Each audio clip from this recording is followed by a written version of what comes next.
Good morning, the last day of June. Here we are. Kind of amazing. We're like halfway through the year. Yeah. Oh, Yeah. and just as a reminder, this is our last Tuesday meeting. We did Tuesdays in June, but it seemed like Fridays kind of work better for most people and kind of a nice way to round out the week. So in July, we're going to go back to Fridays, although this Friday, July 3rd, is an official holiday at UCSF. So we won't meet this Friday, but we will meet again on June 10th, July 10th. And Gail will send out a reminder as she so efficiently always does to remind you about that Friday. So please do go ahead and sign up for it. So we have names and numbers as always. And Gail and I are going to look at calendars in the next week to add on an extra session, like a 4 week session, as we talked about a little bit, that will focus really just on using poetry for grief and healing around grief. So if anybody wants to join that instead or in addition or know people who they think that would be helpful for, please let them know. We'll send out the dates. Probably this week we'll have the dates. So, welcome.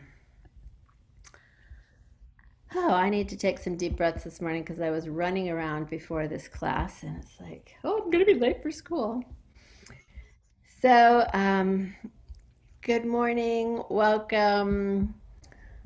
Uh, I was looking a little bit at the theme of self and independence this week since it's Independence Day, which has always been a strange word and day in some ways.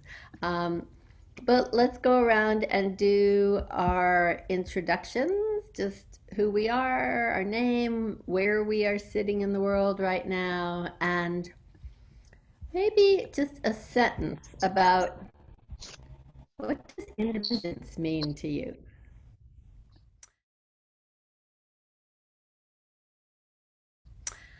And we will once again just imagine ourselves sitting together in a big circle. Here we are. Um, we can reach out to the people on either side of us on our screen, which is slightly different for each of us. And I'm going to start with the person to my right in the circle this morning, which is Cindy. Hi, everyone. I missed one word in there. What did you ask us to say? How we're feeling about what? About independence. What does independence mean for Oh, you? hmm. Okay. I am Cindy and I'm sitting in Mill Valley and I'm feeling very joyful and glad to be alive today. So, yeah, independence, that's an interesting word because I think I am so dependent and connected to everyone. But I also need my independence as far as my own spirit. So, and who I really am, looking for that. So I guess that's what I'll say today. Thank you. Thank you. Jasmine. Yeah, hello. I'm Jasmine, and I'm in south of Germany, still near the Black Forest, near Freiburg. And independence, the first thought that came to me was to learn how to make decisions for yourself. Thank you. Maria. I'm Maria, and I'm in San Francisco. And independence, yeah, that's a tough one, politically anyway. But yeah, just the ability to just have independent thoughts from my own chatter, from my own self. The self judgment, the self anything that kind of slows me down. So independence from that voice is the optimum place for me to be. Thanks. Yeah. Sue.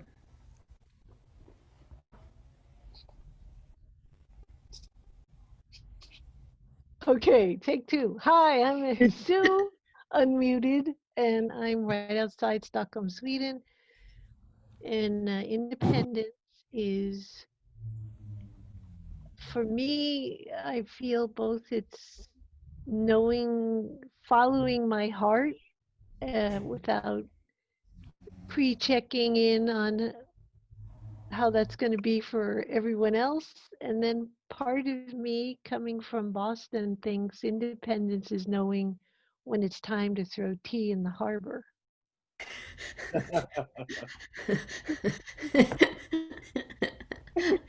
We could spend an hour talking. What, draw a line in the sand, draw a line in the harbor. Patrice. Hi, I'm Patrice. I'm sitting in Oakland. Yeah, what a puzzling word. I'm thinking about being in dependence and how I'm in a place of depending on the wisdom and the heart of my community to uphold me.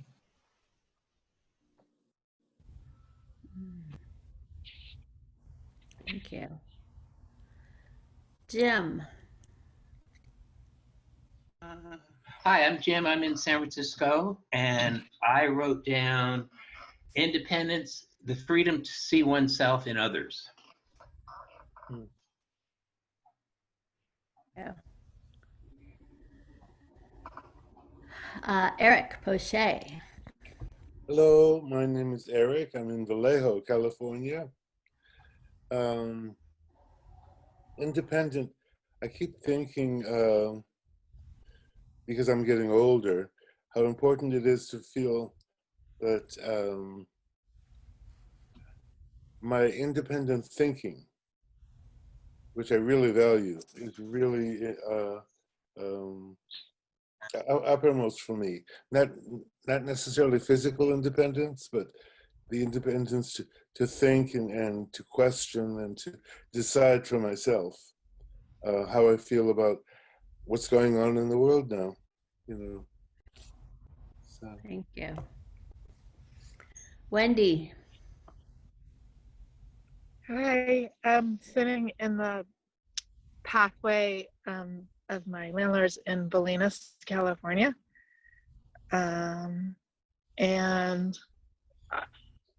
I hear the word independence and I think interdependence and also self-determination.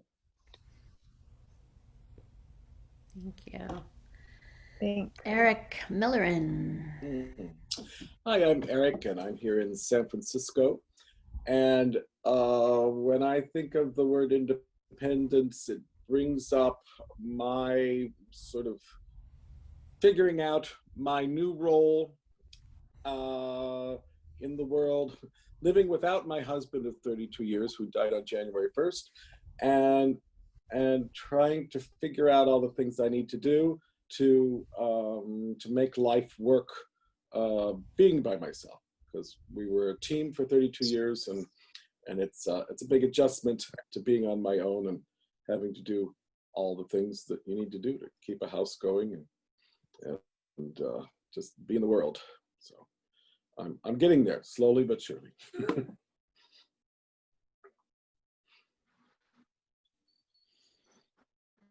Well, thank you all. It is a tricky word. I think independence for me is something about freedom from judgment and criticism, often my own self-judgment and criticism, and the ability to just like go forward, like someone said, from my own heart and no really trusting what's right. But I like the idea of throwing the tea in the overboard too, because there's some things I'd like to throw overboard right now in order for the United States to once again be independent. Oh gosh. Well, thank you all once again. So here we are reading, listening to poems. Um,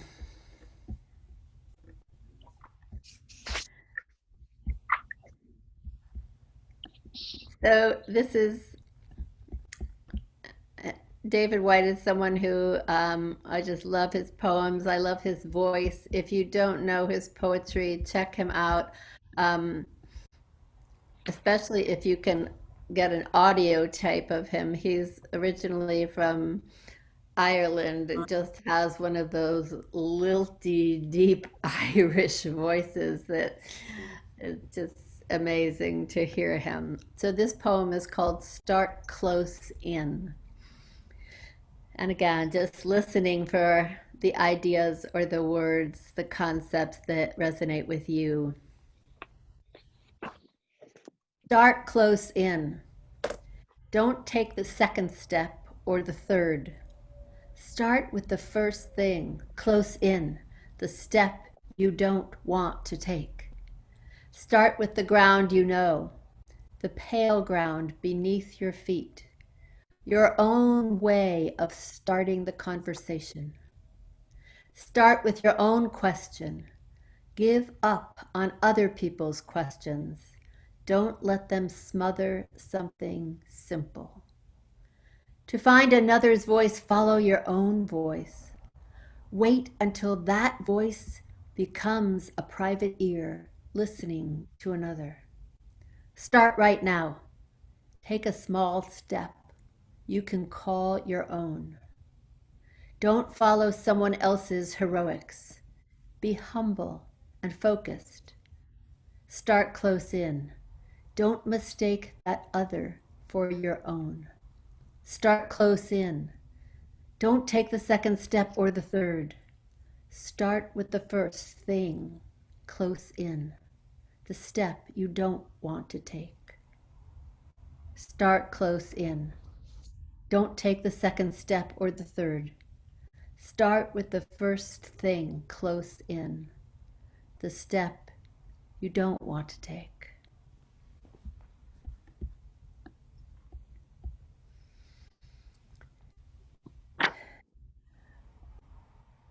What jumps out at us from start close in?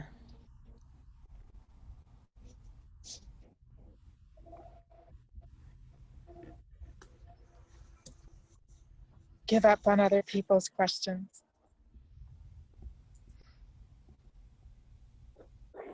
The step you don't want to take.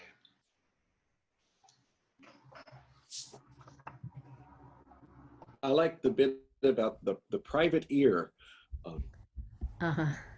Mm.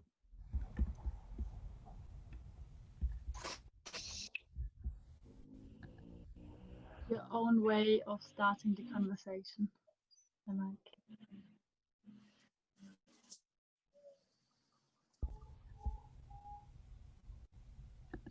I like the command. Don't take the second step. Don't take the third step. Do this step. Yeah, I like that. The force, but also the kindness in that. Yeah.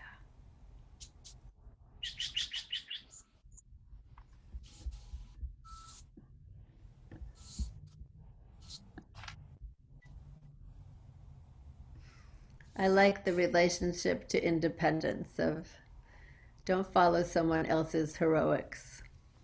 Mm. Mm. Be humble and focused. Start close in. I think there's also a message about not being distracted by what other people are doing, to trust your own inner voice and be confident in that.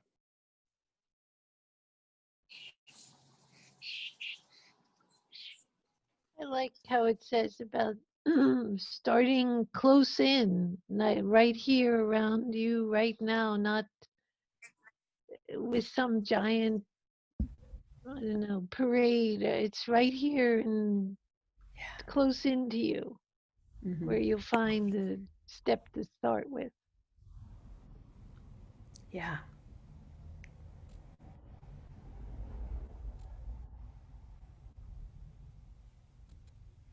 So often we think it has to be a big step out, out, out that's going to show something big, far away. Yeah.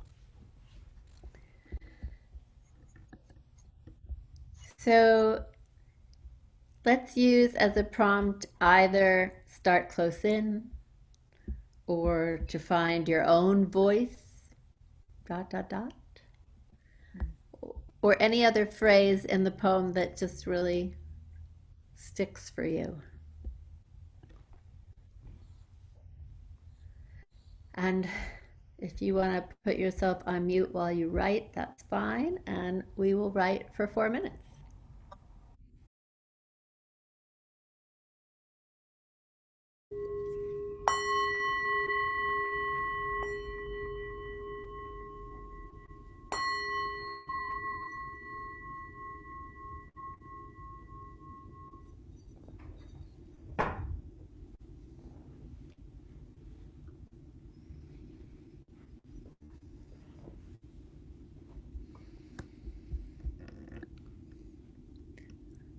Who would like to start close in and read?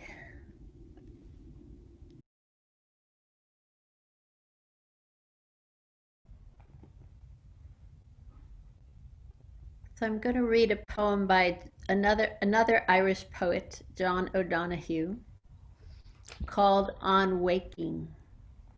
I wish I had the Irish lilt in my voice. I give thanks for arriving safely in a new dawn, for the gift of eyes to see the world, the gift of mind to feel at home in my life, the waves of possibility breaking on the shore of dawn, the harvest of the past that awaits my hunger, and all the furtherings this new day will bring.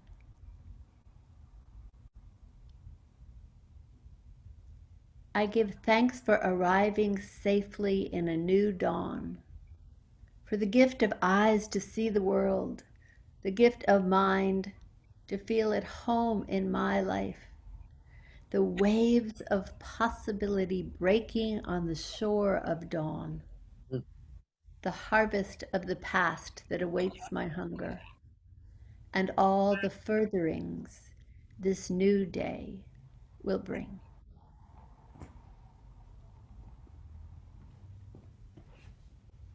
Very hopeful, huh? It's such an interesting line. The waves of harvest past that await my hunger. Yeah. Yeah. It's Harvest. it's connecting past with future. Mm-hmm. Yeah. Like memories, you know. That's what I thought. That's the image that came to my mind of the past and the hunger of trying to keep in touch with those memories, and how hungry I get for the memories, you know, of things or times gone by, or but to try to recall them with such hunger, you know, to solidify them again somehow in my day life now. That's what it brought to my mind. Yeah.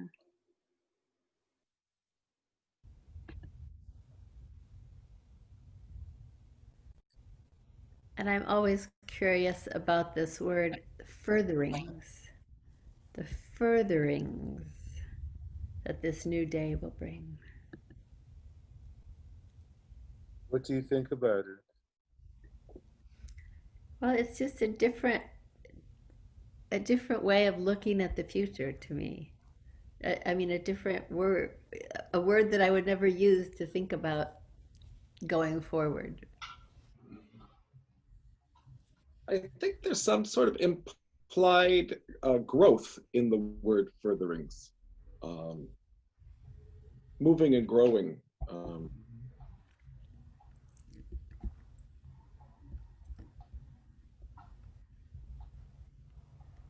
And also a process seems to be implied. Yeah, yeah.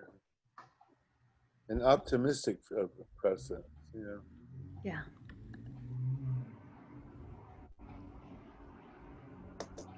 I like that he just took the word further and created something else to out of it Mhm. to fit the purpose. Yeah. You stretch the language a little. I like that. Yes.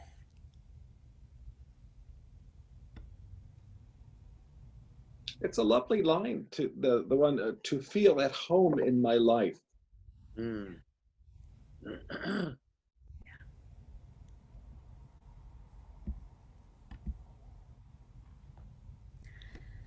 So let's use either a line that really resonates with us, or I give thanks for, or on waking.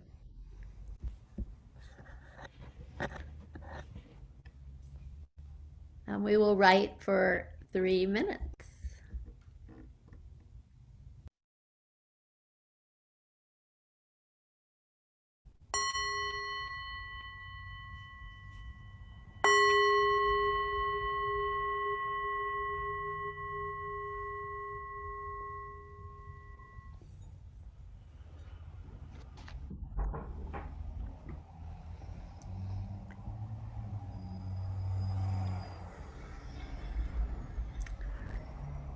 So where did that take you?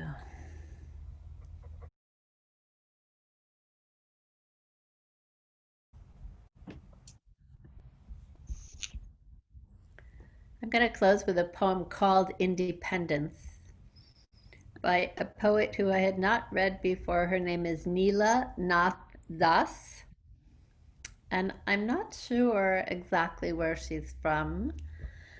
Um, so Independence by Neela Nath Das says, "We are under the same sky, the same sun, the same moon, inhaling the same air. How can we be separated? We are free to flutter our wings. None can restrict our flow of incessant free thought, of love, affection, and brotherhood.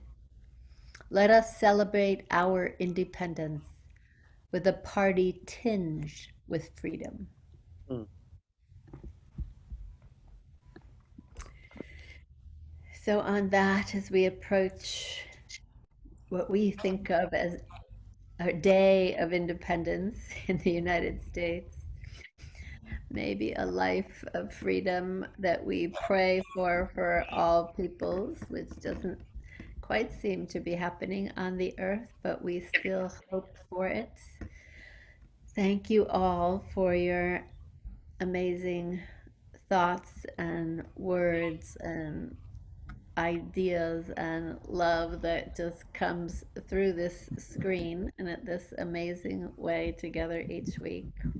Uh, just gratitude really to all of you. And hopefully we will see each other again on Friday, July 10th. You will hear from us before that. And again, if something that you wrote or comes through or you write more about, and you want to send it to us for others to read, please feel free to do that. We love getting your poems. Have a wonderful day, a wonderful rest of the week. Happy 1st of July tomorrow, and blessings to you all over the world here on this little screen. It's just like so amazing to me. Thank you, thank you, thank you, all of you.